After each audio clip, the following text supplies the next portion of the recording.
Welcome to EMTB videos. I've just got my hands on the Shimano PCE02.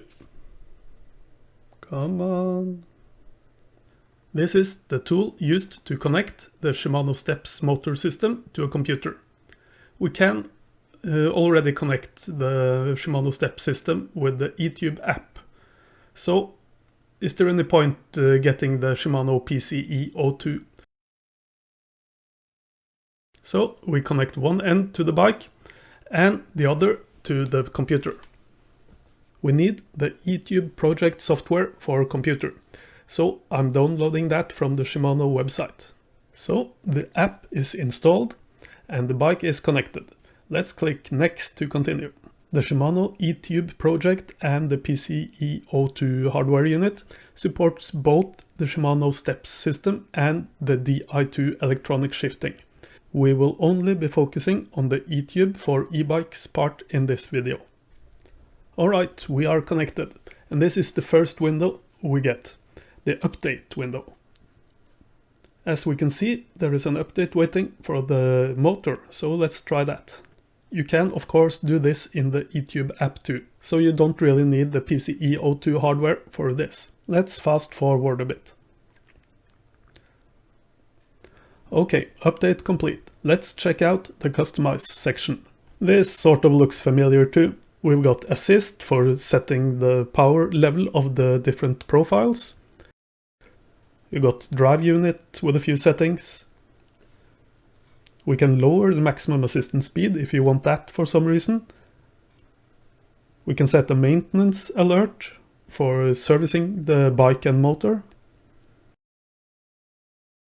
We got some shifting settings. Do you want up to be up or down?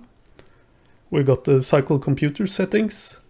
All of this can be found in the eTube app, so we are not going to go through this in detail here.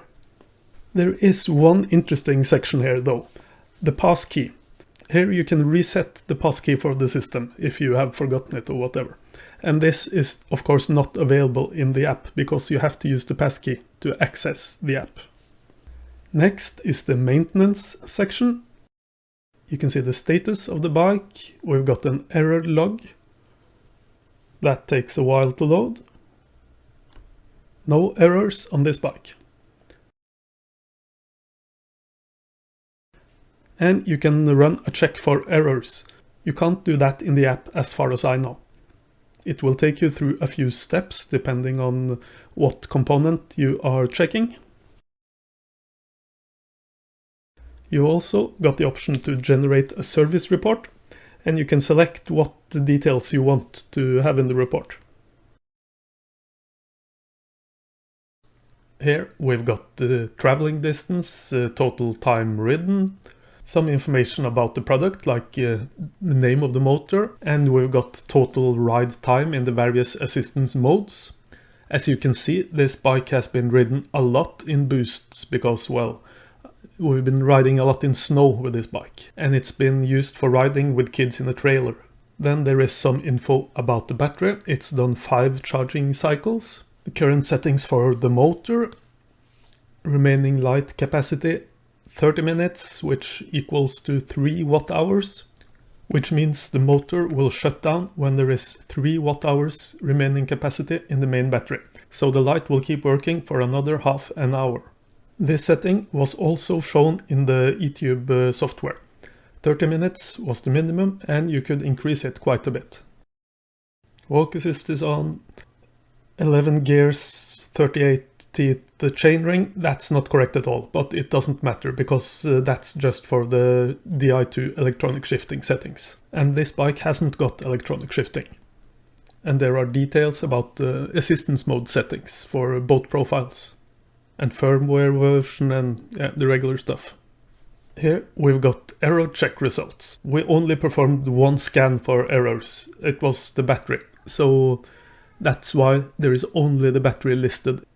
Then there is a maintenance check, which is made for the bike shop really. So when you take your bike to the shop, they will go through this list when doing a service. Will the bike turn on and off? Can it be charged? Does everything look good? Does everything work? Yeah, lots of basic checks mostly.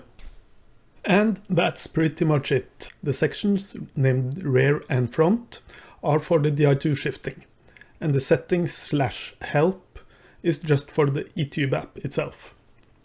We disconnect the communication with the bike by clicking disconnect. So, should you buy the PCE02? I'd say probably not. You've got the options you really need in the eTube app for mobile phones. A bike shop should have this unit though. There is one interesting section for remote assistance though. So if you bought the bike online or from a dealer far away, your dealer could access the bike for some remote diagnostics if you've got the PCE02 unit. So, sorry for not showing off a more interesting product, but now you know what it is at least. That's it. Appreciate any likes and subscribes. Thanks for watching.